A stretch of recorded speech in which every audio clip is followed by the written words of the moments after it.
Have you ever thought to yourself that God is possibly an alien? Why is it that so many ancient cultures all reference creator beings from the sky who gave them mathematics, literature, architecture, and knowledge of astrology? In fact, when the iPhone 4 first came out, if you were to ask Siri who created humans, she would have said the ancient creator gods known as the Anunnaki. After many updates, she doesn't say this anymore, and I'm curious to why not. Today we're going to talk about the ancient creator gods known as the Anunnaki, the Book of Enoch, and giants.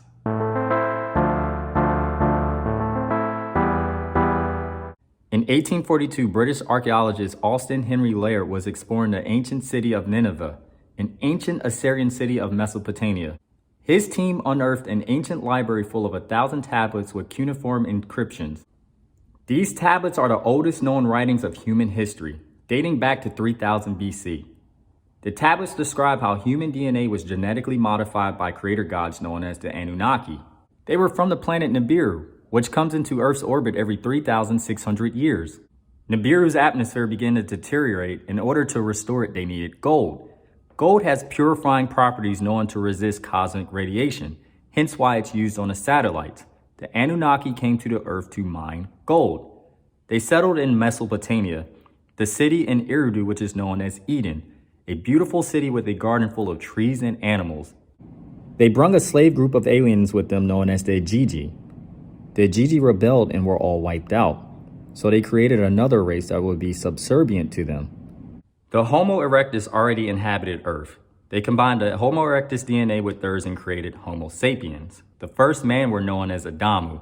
Originally, humans weren't able to reproduce, so they were re-engineered to be able to reproduce so they can mine more gold. But reproduction ran out of control and some of the humans were banished from the garden. Some of the Anunnaki also bred with humans and created Nephilim giants. This enraged the Anunnaki leader Enlil.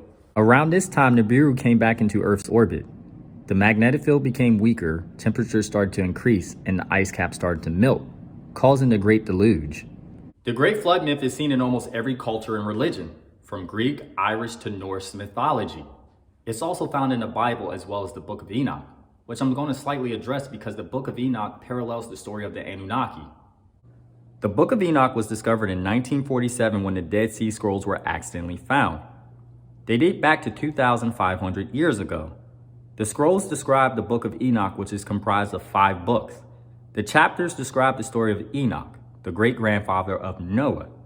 In the Book of Enoch, a group of beings called the Watchers were sent to look after the humans on Earth. But the Watchers started to breed with the human women and created Nephilim giants. These giants would start to eat the humans. This infuriated the gods, so the gods imprisoned them in inner Earth. Enoch became the messenger of the gods and the Watchers. The gods still decided to punish the Nephilim and trap them in inner Earth with a great flood, while Enoch was saved with his family on an ark. The Book of Enoch is almost identical to the story of the Anunnaki, except the story of the Anunnaki came first. It's almost as if there was a bad game of telephone that got lost in translation throughout the millennium.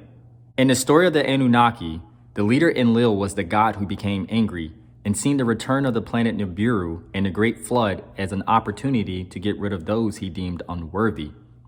Enki, Enlil's brother, saw humans as beautiful creations. He didn't want them all to get destroyed, so he instructed his chosen humans to build arks. One of those was Ziusudra, who many of you know as Noah. Now this all sounds like a great creation fairy tale. Giants, fallen angels, aliens. But there is scientific evidence that backs up the fact that there was indeed a great flood. Ice samples from Greenland and Antarctica do indicate that sea levels were 425 feet lower during the last ice age. The water from the melting glaciers began to rush towards the world's oceans, causing floods all around the world. Nibiru returning to Earth's orbit was said to be the disruption of the Earth's magnetic field, which caused the glaciers to melt. Nibiru is known as the destroyer planet because, like a centaur, it is said to cross orbits with one or more giant planets such as Earth, with the possibility of a collision.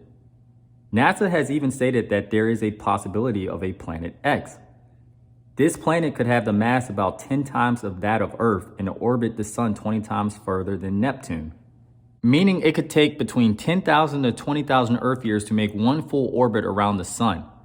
It's said that this planet X rotates on its own axis, and despite not being seen, there's a 0.4% chance of it not existing. Now let's get into giants, because just like floods, giants are mentioned in almost every culture as well. Sumerians mentioned Gilgamesh. The pharaohs of Egypt were said to be giants. Giants are mentioned in the Bible. In the story of David and Goliath, Goliath was said to be one of the remaining Nephilim giants. Native Americans tell tales about fighting red-haired cannibalistic giants who ruled over North America. These giants were said to live in caves, deep in the mountains. Now, what I find interesting is that there's a correlation between large cave systems in North America and people who go missing. This is a map of giant sightings in North America. Top map shows people who go missing in national parks. Bottom shows the large cave systems in North America. Back in the late 1800s to early 19th century, they used to disclose findings of giants to the media found in North American mounds. Then all of a sudden it stopped. All discoveries are purchased by the Smithsonian Institute and never seen again. One of the most notorious cover-ups was the San Diego giant, and it leads you to question, why are they hiding evidence of giants? In 1927, archaeologists discovered the remains of the Sumerian queen Puabi.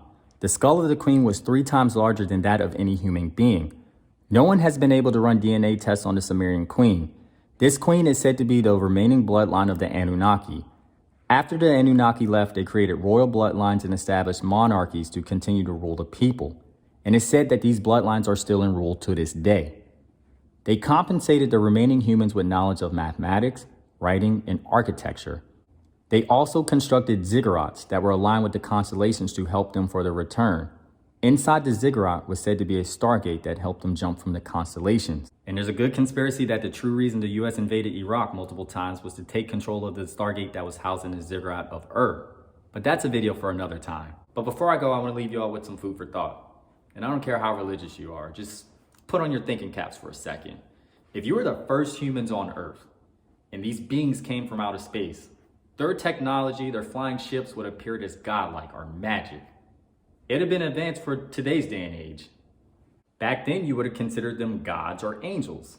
You wouldn't know any better. What would be the true difference? So this leads you to question the possibility that what if God was truly an alien?